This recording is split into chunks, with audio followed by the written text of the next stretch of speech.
Manipur Chief Minister CM Biren Singh on Monday told the Assembly that 6,746 illegal Myanmarese nationals have been detected in the state from May 3, 2023 to February 27 this year.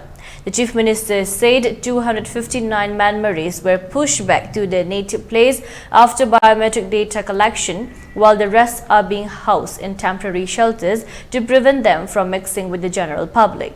Singh informed the House that a reconciliation team chaired by D. Gangmei of the Hill Areas Committee has been established to initiate talks with MLAs who skipped the session.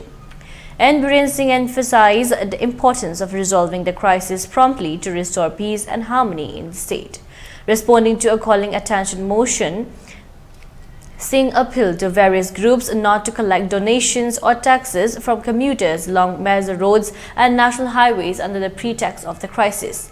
He also mentioned that ex gratia payments have been distributed to 114 people, with the remaining pending verification. He also addressed the challenges faced by internally displaced persons (IDPs) due to ongoing violence, stating that 320 relief camps have been set up to provide basic needs.